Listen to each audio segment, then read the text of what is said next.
Jennifer and Elam, a dance of two worlds. Jennifer was a gifted cultural dancer from Egypt, known for the way her movements carried the weight of centuries. Every step she took seemed to echo the heartbeat of her ancestors. The rhythms of the Nile, the chants of the desert, the elegance of Pharaoh's courts. Her performances weren't just art. They were living stories. Elam, a reserved but passionate Japanese man, had traveled far to experience cultures beyond his own. A scholar of traditional arts back home in Kyoto, he admired the discipline of kabuki and the grace of tea ceremonies. But nothing prepared him for the first time he saw Jennifer dance. It was at an international cultural festival. She stepped onto the stage in flowing golden silk, anklets jingling softly like whispers of history. As she began her dance, Elam felt something shift inside him.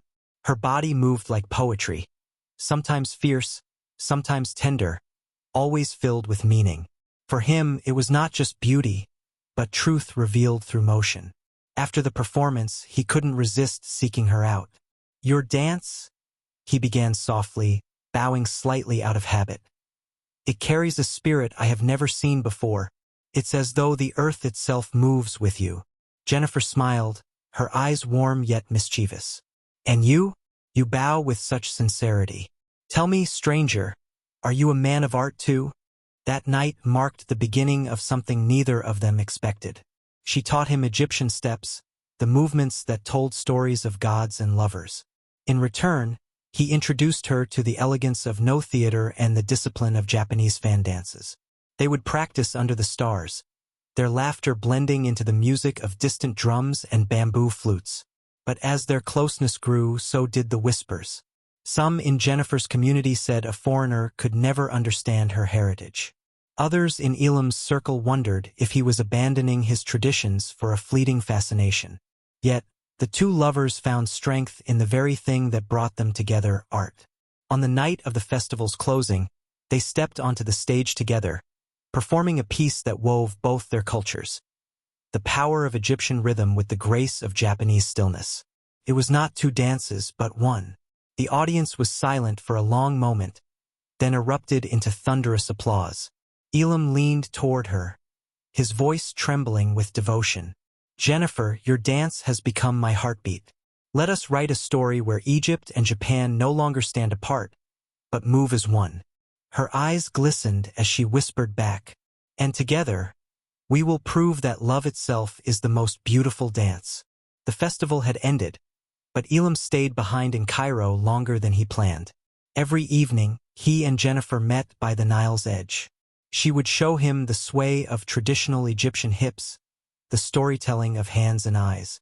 In return, Elam demonstrated the slow, deliberate elegance of the Japanese fan dance, every flick of the wrist carrying centuries of discipline. For them, dance became a shared language. When words faltered, movement spoke. But whispers began to spread. Jennifer's fellow dancers teased her gently at first. "The Japanese man follows you like a shadow." Yet beneath the laughter was disapproval. A cultural dancer was meant to preserve heritage, not dilute it with foreign rhythms. At a family dinner, Jennifer's uncle spoke firmly. "You carry Egypt in your veins, Jennifer. Do not forget who you are. A man from another world cannot understand our roots." She lowered her gaze, but her heart protested. Elam did understand.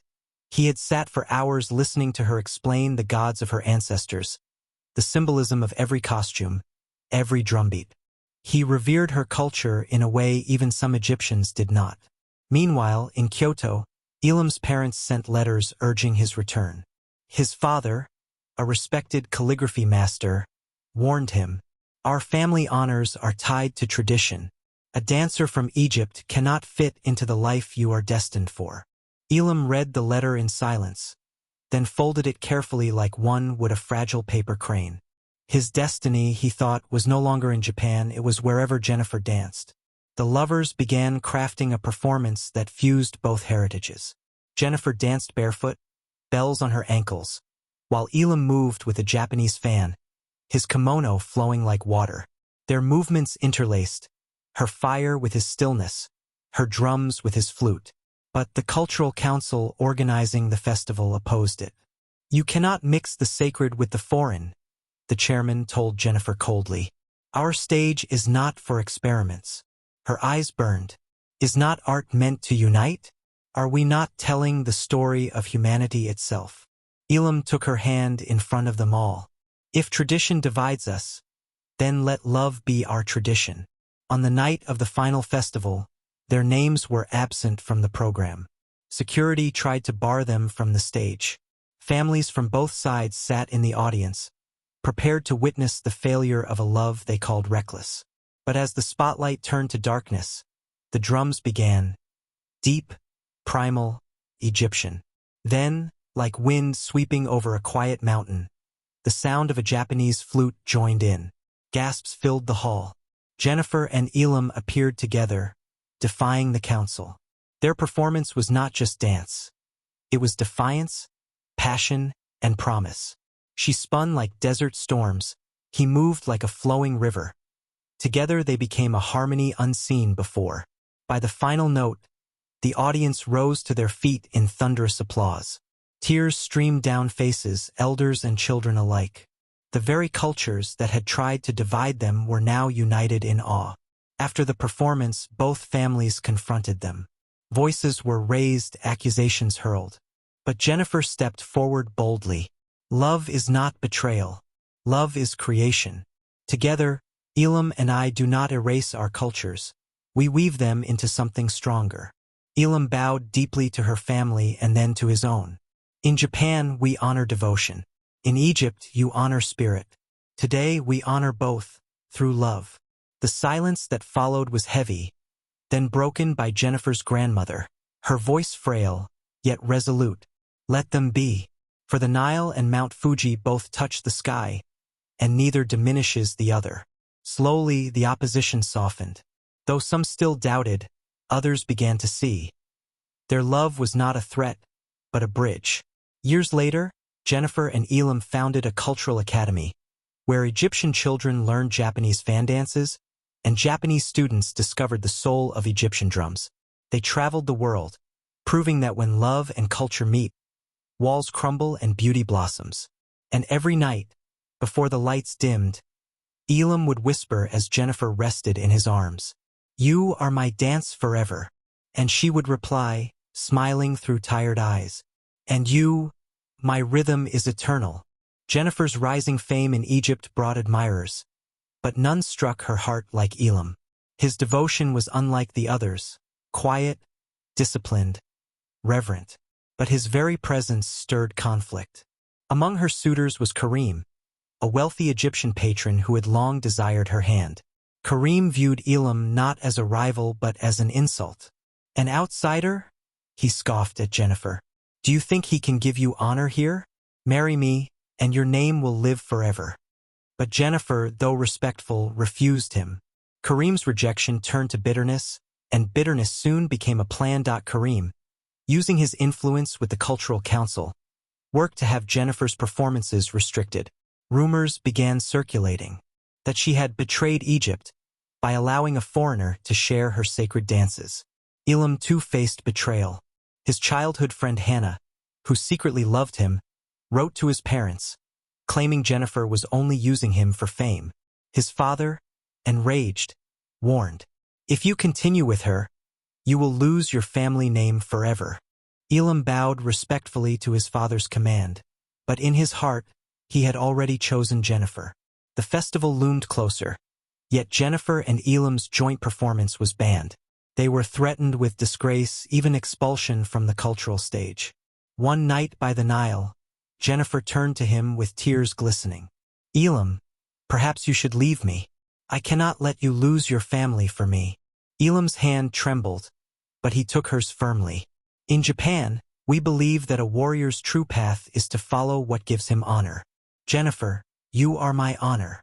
And in that moment, he sacrificed his legacy, choosing her over the weight of his ancestors' expectations. On the night of the festival, Karim orchestrated one final humiliation. He paid musicians to sabotage Jennifer's music, hoping she would falter before the world. But when the stage went silent, Elam stepped forward, fan in hand, and began to dance alone to the sound of his breath and footsteps. Slowly, Jennifer joined him, her hips moving to an imagined rhythm, her arms slicing the air with defiance. The audience, stunned, began clapping in unison. The clap grew louder, filling the hall with a heartbeat. Together, Elam and Jennifer created a performance not from instruments, but from love and courage. Kareem, furious, tried to accuse them of dishonoring tradition, but the crowd silenced him with chants of Jennifer's name. Even elders who once disapproved were moved to tears. Jennifer faced Kareem directly. "You sought to chain me, but dance is freedom. And love," she clasped Elam's hand, "is the truest tradition of all." Hannah, watching from afar, wept as she realized Elam's heart could never belong to anyone else. Though Kareem's influence waned, and Elam's family initially disowned him, the lovers pressed forward. They built their own academy, teaching how two cultures could blend without losing their souls. Children learned to strike the Egyptian drum and then bow with Japanese grace in the same lesson. Years later, Elam's father came to see their academy. Watching students from both nations dance in harmony, he bowed deeply before his son. "I was wrong. You have not abandoned our heritage. You have expanded it." And with that, the last barrier fell. Jennifer and Elam grew old together, still performing on rare occasions. Their movements slower but filled with even deeper emotion. Their love story became legend, told in Egypt and Japan alike. When asked what kept them strong, Jennifer always smiled and said, "Because when the world tried to silence us, we chose to dance louder." Episode 1 ends here. The next episode comes up soon. Thank you for watching. If you enjoyed the story, please leave a comment. Also like, share, and subscribe to my channel and click on the notification icon so that you will get notified whenever a new story is uploaded.